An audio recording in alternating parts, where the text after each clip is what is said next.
Hey everybody, it's Rex Hannon at Worldwide Flyworks and Outfitters in Jensen Beach. I want to tie a fly today that's probably one of the most misrepresented flies in fly fishing is the Clouser Minnow.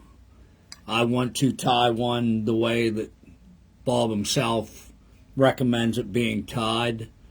I want to tie it more with a wing than I do like a paintbrush. So I'm going to do this and hope I do it some justice. I'm going to tie this with an extra long mustad hook just to get a little bit better idea of how it's actually tied. So I'm going to start here in the front. He recommends not staying real close to the eye. I'm going to stay about 3/16 of an inch back. And I'm going to wrap it in one side, half dozen, 8-10 wraps. Go to the other side, wrapping in just to straighten it out. And what I like to do is I like to push it back against the wraps I already have. Get it centered. Then lay down some wraps in front of it. You don't want to crowd that eye. So there I have the eye on. And I'm going to tie this one a little longer so it's easier to see here. So I'll get a little smaller than a pencil size piece of bucktail. You'll see I'll tie it about 1.5 to 2 times longer than the hook shank. And when I tie this in the front,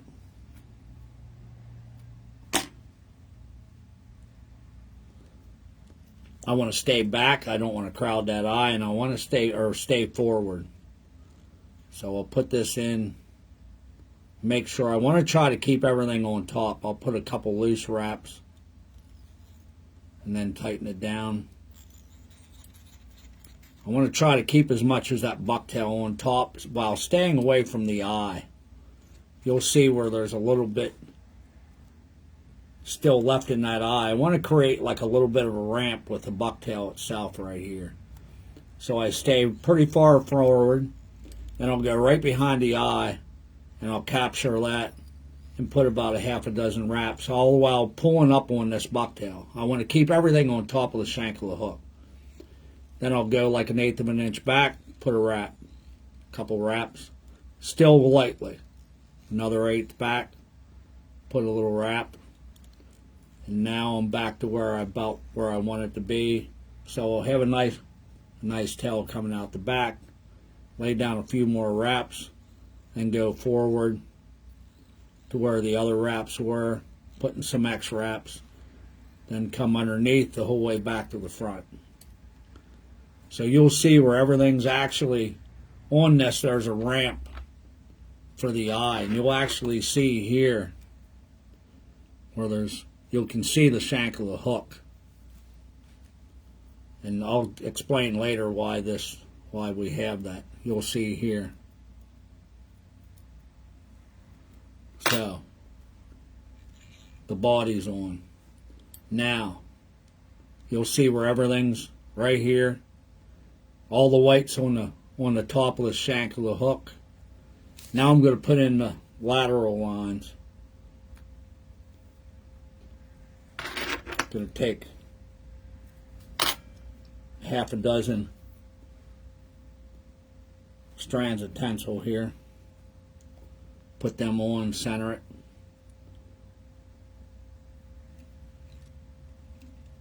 And I'll keep those forward also.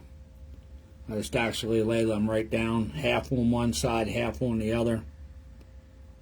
Lay them right down on the top of the eye, and you'll see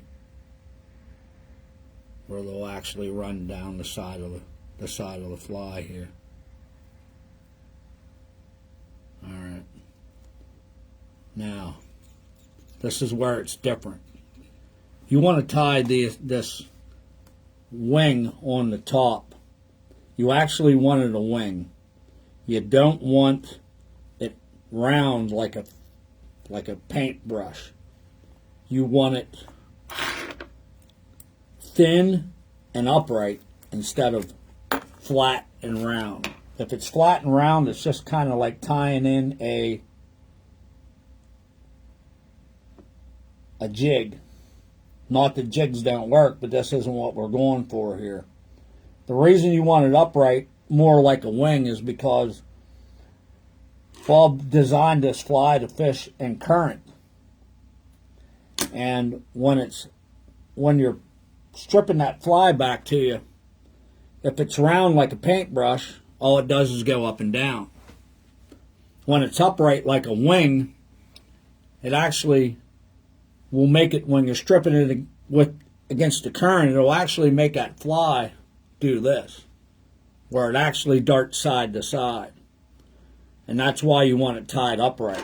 So I will tie this in, and I'll tie it to the front like I did the other ones. So I'll lay this here, keep everything on top. Capture that, and again you want everything to stay on the top of the hook.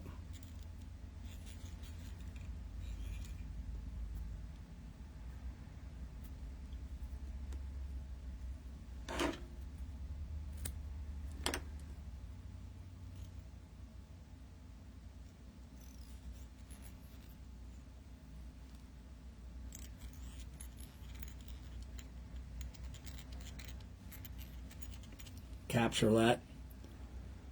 Now I want this to stand a little more upright. And I know this is cheating, but one way to achieve that is I'll actually grab that and I'll lay some down a few wraps in front of this. And you see how it's more like a wing than it is like a flat like a paintbrush. So I'll put a couple more in here, and you'll see how that's almost like a rooster. I'll capture that, and you'll see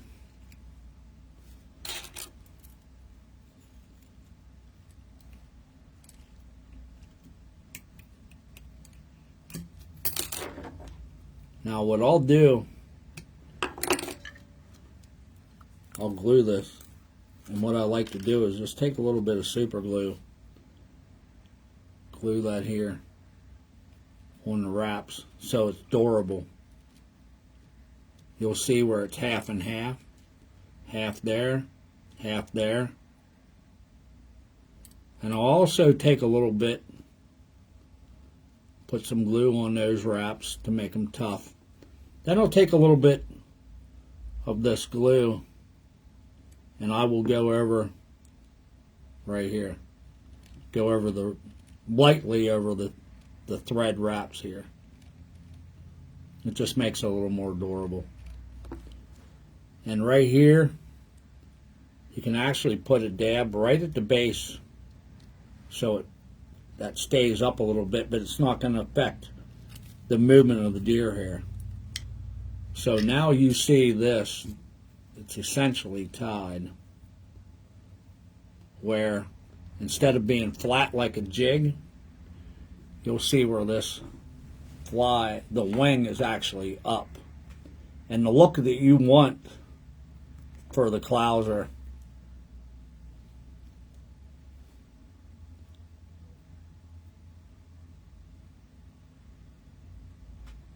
is actually to look like a minnow. The eye, the belly, and the back, and the line.